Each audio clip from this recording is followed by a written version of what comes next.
부처님이 밝히신 가족 갈등 해결법. 1. 30년 묵은 원한. 코살라국의 수도 사위성에 부유한 상인 수다타가 살고 있었습니다. 그는 재산도 많고 명성도 높았지만 집안은 전쟁터와 다름없었습니다. 수다타의 아내 비사카는 시어머니 수마나와 30년째 싸우고 있었습니다. 아침에 눈을 뜨면 시작되는 신경전. 밥상 차리는 것부터 손님 접대, 제사 준비까지 모든 것이 갈등의 씨앗이었습니다. 며느리, 이게 무슨 반찬이냐? 남편이 좋아하는 음식도 모르면서 30년을 같이 살았나? 어머님, 남편은 이제 예순입니다. 기름진 음식은 건강에 좋지 않아요. 내가 뭘 안다고. 내 아들 몸은 내가 제일 잘 안다. 이런 말다툼은 하루에도 서너 번씩 반복되었습니다. 수다타는 그 사이에서 지쳐갔습니다. 어머니 편을 들면 아내가 울고 아내 편을 들면 어머니가 며칠씩 말을 안 했습니다. 더 큰 문제는 형제간의 갈등이었습니다. 수다타에게는 동생 찬다가 있었습니다. 아버지가 돌아가시며 재산을 형제에게 나눠주었는데 찬다는 자신이 적게 받았다며 불만이었습니다. 형님, 아버지께서 편애하신 거 아닙니까? 형님은 가게 3개를 받고 저는 2개만 받았습니다. 찬다. 나는 장남으로서 집안을 책임져야 한다. 부모님 제사도 내가 모시고 친척들 경조사도 내가 챙긴다. 그 부담을 생각하면 그게 무슨 핑계입니까? 형님은 항상 그렇게 자기 합리화만 하십니다. 찬다는 형을 만날 때마다 돈 이야기만 했습니다. 형님, 장사가 안 되니 좀 도와주십시오. 처음에는 도와주었지만 횟수가 잦아지자 수다타도 지쳤습니다. 거절하면 찬다는 친척들에게 형이 나를 버렸다며 험담을 퍼뜨렸습니다. 수다타의 아들 라훌라와 딸 수잔나도 사이가 좋지 않았습니다. 35의 라훌라는 아버지 사업을 물려받기로 되어 있었고 30의 수잔나는 결혼하여 남의 집 식구가 되었습니다. 오빠는 좋겠다. 아버지 재산 다 물려받고 나는 딸이라고 쌀 몇 가마니 받고 시집 갔잖아. 누나, 그게 우리 전통 아니야? 딸은 시집 가면 남의 집안 사람이 되는 거고 전통이라는 말로 다 합리화하지 마. 나도 아버지 딸이야. 왜 오빠만 대접받아야 해? 명절 때마다 수잔나는 친정에 와서 불평했습니다. 친정 재산에서 내 몫은 없냐며 따졌습니다. 라훌라는 화를 냈고 형제는 얼굴도 보기 싫다며 등을 돌렸습니다. 수다타의 부인 비사카는 또 다른 고민이 있었습니다. 시누이 칼라가 친정을 들락거리며 돈을 요구했습니다. 형님, 저희 남편이 장사를 망쳐서요. 당분간 친정에서 얹혀 살아도 될까요? 처음에는 측은한 마음에 받아주었습니다. 하지만 1달이 2달이 되고 1년이 넘어가도 나갈 생각을 안 했습니다. 집안일은 거들지 않고 밥만 축내고 오히려 비사카에게 잔소리만 했습니다. 형님, 이 집은 너무 규칙이 많아요. 좀 편하게 살 수는 없어요? 비사카는 참다 못해 시누이에게 독립을 권했습니다. 그러자 칼라는 친척들에게 형수가 나를 쫓아낸다며 피해자 행세를 했습니다. 가족 모임 때마다 냉랭한 분위기가 흘렀습니다. 이 모든 갈등 속에서 수다타는 병들어갔습니다. 가슴이 답답하고 잠이 오지 않고 밥맛도 없었습니다. 의사는 마음의 병이라고 했습니다. 어느 날 수다타는 절망했습니다. 차라리 혼자 사는 게 낫지 않을까? 가족이라는 게 이렇게 고통스러운 것인가? 그때 이웃이 말했습니다. 부처님께서 기원정사에 계십니다. 그분께 여쭤보시지요. 수다타는 마지막 희망을 품고 부처님을 찾아갔습니다. 이 가족 갈등의 뿌리. 수다타는 부처님 앞에 무릎을 꿇고 울음을 터뜨렸습니다.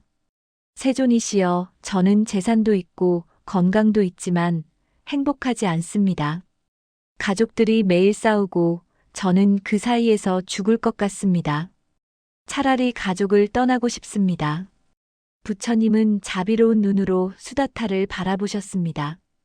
수다타여, 내 고통이 얼마나 큰지 안다. 하지만 가족을 떠나는 것은 해결책이 아니다. 도망쳐도 고통은 따라온다. 내 마음속에 있는 것이기 때문이다. 그렇다면 어떻게 해야 합니까? 부처님은 천천히 말씀하셨습니다. 가족 갈등에는 세 가지 뿌리가 있다. 첫째는 전생의 업보다. 둘째는 집착이다. 셋째는 무지다. 이 세 가지를 이해하면 갈등을 풀 수 있다. 부처님은 수다타의 가족 한 명 한 명을 언급하며 설명하셨습니다. 내 아내와 어머니의 갈등을 보아라. 둘 다 너를 사랑한다. 하지만 그 사랑이 집착으로 변했다. 어머니는 내 아들이라는 소유욕에 집착하고 아내는 내 남편이라는 독점욕에 집착한다. 둘 다 너를 놓아주지 못한다. 수다타는 고개를 끄덕였습니다. 그 말이 맞았습니다. 그런데 이 갈등은 전생에서 비롯되었다. 전생에 내 어머니는 부유한 상인의 아내였다.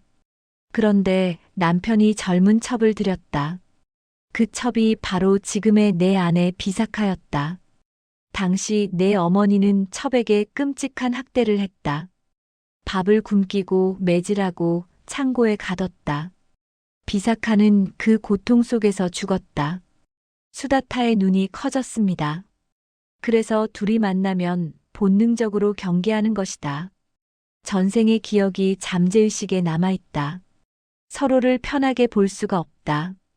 어머니는 이 여자가 내 남편을 빼앗았다는 분노가 남아있고 비사카는 이 여인이 나를 괴롭혔다는 두려움이 남아있다. 그렇다면 이 업보를 어떻게 풀 수 있습니까? 서로의 전생을 알려주어라. 그리고 진심으로 참회하고 용서하게 하라. 어머니는 비사카에게 사과해야 하고 비사카는 어머니를 용서해야 한다. 이것이 첫 번째 단계다. 부처님은 동생 이야기로 넘어갔습니다. 내 동생 찬다의 문제를 보아라. 그는 늘 불공평하다고 느낀다. 하지만 진짜 문제는 비교하는 마음이다. 그는 자기가 가진 것을 보지 않고 형인 내가 가진 것만 본다. 이것이 괴로움의 뿌리다. 찬다는 전생에 내 형이었다. 그때도 재산 문제로 다투었다. 찬다가 부모님 재산을 독차지하려 했고 너는 억울하게 쫓겨났다. 지금은 입장이 바뀐 것이다. 이것이 업보의 순환이다. 그렇다면 찬다에게 더 많이 나눠줘야 합니까? 그것은 해결책이 아니다. 아무리 줘도 찬다는 만족하지 못한다. 그의 마음에 구멍이 뚫려 있기 때문이다. 비교하는 마음, 질투하는 마음이 그를 괴롭힌다. 찬다에게 필요한 것은 돈이 아니라 깨달음이다. 자기가 이미 충분히 가지고 있다는 것을 알아야 한다. 내가 해줄 수 있는 것은 물질적 도움이 아니라 정신적 가르침이다. 부처님은 수다타의 자녀들 이야기로 이어갔습니다. 내 아들과 딸의 갈등도 마찬가지다. 라훌라는 장남이라는 특권의식에 빠져 있고 수잔나는 피해의식에 빠져 있다. 둘 다 공평의 의미를 모른다. 진정한 공평은 똑같이 나누는 것이 아니다. 각자의 필요와 역할에 맞게 나누는 것이다. 라훌라는 집안을 책임지는 무거운 짐을 진다. 제사도 모시고 부모도 모신다. 그 책임이 곧 대가다. 수잔나는 시집가서 새로운 가족을 만들었다. 친정과 시댁 양쪽의 사랑을 받는다. 이것이 그녀가 받는 몫이다. 하지만 그녀는 자기가 받은 것을 보지 못하고 오빠가 받은 것만 본다. 그렇다면 둘을 어떻게 화해시킬 수 있습니까? 각자에게 감사를 가르쳐라. 라훌라는 누나에게 감사해야 한다. 누나가 시집감으로써 그가 안정적으로 집안을 이어받을 수 있었다. 수잔나는 오빠에게 감사해야 한다. 오빠가 친정을 지켜주기에 그녀는 언제든 돌아올 곳이 있다. 감사는 비교를 녹인다. 내가 받은 것에 집중하면 남이 받은 것은 중요하지 않게 된다. 마지막으로 시누이 이야기였습니다. 내 동생 칼라는 의존적인 사람이다. 어릴 때부터 부모님이 과보호했고 스스로 문제를 해결하는 법을 배우지 못했다. 이제 50이 다 되어서도 친정에 기댄다. 칼라에게 필요한 것은 동정이 아니라 독립심이다. 내가 계속 도와주면 그녀는 평생 약자로 남는다. 진정한 사랑은 때로 단호함이다. 하지만 도와주지 않으면 가족들이 저를 냉정하다고 할 것입니다. 남의 시선을 두려워하느냐? 진정으로 칼라를 사랑한다면 그녀가 강해지도록 도와야 한다. 물고기를 주지 말고 낚시하는 법을 가르쳐라. 부처님은 수다타의 손을 잡고 말씀하셨습니다. 가족 갈등은 사실 기회다. 서로의 업보를 갚고 집착을 놓고 지혜를 배울 수 있는 도장이다. 가족을 피하지 마라. 가족을 통해 깨달음을 얻어라. 삶 치유의 시작. 수다타는 부처님의 가르침을 가슴에 새기고 집으로 돌아왔습니다. 그날 밤 그는 가족회의를 소집했습니다. 어머니, 아내, 동생, 자녀들, 시누이까지 모두 모였습니다. 모두들 불편한 표정이었습니다. 또 무슨 말다툼이 있을까 걱정했습니다. 수다타는 차분하게 말문을 열었습니다. 여러분, 제가 오늘 부처님을 뵙고 왔습니다. 우리 가족의 갈등에 대해 여쭤봤습니다. 부처님께서 가르쳐 주신 것을 나누고 싶습니다. 사람들이 고개를 들었습니다. 먼저 어머니와 아내께 말씀드립니다. 부처님께서 두 분의 전생을 보여주셨습니다. 수다타는 전생의 이야기를 조심스럽게 들려주었습니다. 어머니가 상인의 본처였고 아내가 첩이었으며 그 사이에 갈등과 학대가 있었다는 것을 처음에는 믿기지 않는다는 표정들이었습니다. 하지만 이야기를 듣는 동안 묘한 감정이 들었습니다. 왠지 낯설지 않았습니다. 어머니 수마나의 눈에서 눈물이 흘렀습니다. 비사카, 내가 전생에 정말 그랬다면 미안하다. 너를 그렇게 괴롭혔다니. 비사카도 울기 시작했습니다.